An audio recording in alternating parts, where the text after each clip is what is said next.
अभी चंद दिनों पहले की बात है जब देश भर में दिवाली का पर्व हर्षोल्लास के साथ मनाया गया। दीप जलाकर हर किसी ने अपने घर में लक्ष्मी आगमन की कामना की थी।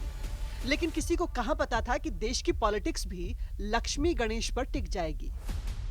दिल्ली के सीएम केजरीवाल ने पीएम मोदी से रुपए पर गांधी की फोटो के साथ लक्ष्मी गणेश की फोटो लगाने की मांग उठाई तो राजनीतिक पारा गर्म हो गया। मेरी केंद्र सरकार से, प्रधानमंत्री जी से अपील है, भारतीय करेंसी के ऊपर एक तरफ गांधी जी की तस्वीर है, वो वैसे ही रहनी चाहिए, लेकिन दूसरी तरफ श्री गणेश जी की और श्री लक्ष्मी जी की तस्वीर भारतीय करेंसी के ऊपर लगाई जाए। जैसा मैंने कहा कि हमें अपनी अर्थव्यवस्था को सुधारने के लिए, भारत को आगे तरक्की देने के लिए बहुत सारे एफर्ट्स की जरूरत है। मुद्दा चाहे कोई भी हो, कितना भी गंभीर हो, लेकिन केजरीवाल के मासूमियत भरे बयान सामने आ जाते हैं। अब जरा सोचिए ना, लक्ष्मी गणेश की याद केजरीवाल को तब नहीं आई जब दिल्ली के सीएम बने थे, तब नहीं आई जब पंजाब में सरकार बनाई थी, और तब भी शायद नहीं आई होगी जब कुछ साल पहले समाज सेवा की बात करते थे।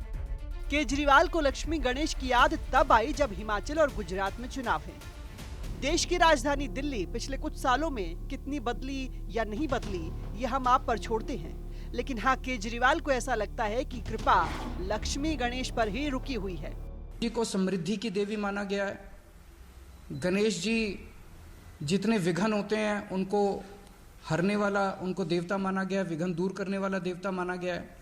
तो उन दोनों की तस्वीरें उसके ऊपर लगनी चाहिए। अब केजरीवाल का बयान आया तो अक्टूबर की हल्की सर्दी में भी सियासी गर्माहट महसूस होनी तय थी, और हुआ भी यही। बीजेपी और कांग्रेस दोनों ने केजरीवाल की नीयत पर सवाल उठाए। इतना ही नहीं, कांग्रेस नेता मनीष तिवारी ने ट्वीट करके नोट पर एक तरफ गांधी जी तो दूसरी तरफ बाबा साहेब भीमराव अंबेडकर की फोटो लगाने की मांग उठा दी।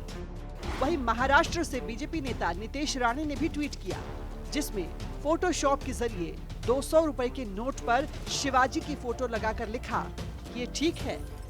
हालांकि ऐसा भी नहीं है कि रुपयों पर फोटो को लेकर पहले सियासी बयानबाजी ना हुई हो।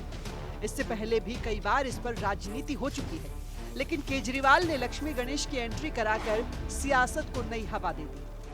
लक्ष्मी के पुजारी केजरीवाल जी की बात ओठों पर आई गई। बहाना चाहे नोटों पर लक्ष्मी छापने का है, परंतु हर काम करने से पहले लक्ष्मी रहेगी तो उनके सामने।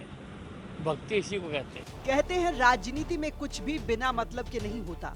केजरीवाल ने एक तरफ लक्ष्मी गणेश का राग अलाप कर हिंदुओं को रिझाने का प्रयास किया, दूसरी तरफ कहीं मुस्लिम नाराज न हो जाएं, इसके लिए इंडोनेशिया का एंगल भी तलाश लिया और कहा कि जब 80% मुस्लिम आबादी वाले इंडोनेशिया में नोटों पर गणेश की फोटो हो सकती है तो फिर भारत में क्यों नहीं? लेकिन केजरीवाल ये बोलते समय बड़ी मासूमियत से ये छिपा गए कि इंडोनेशिया में कभी चोल वंश का राज होता था, जिसकी वजह से वहां के नोट पर गणेश जी की मूर्ति है। खैर, ये जनता है और इससे कुछ छिपा नहीं है। ब्यूरो रिपोर्ट, सूर्या समाचार।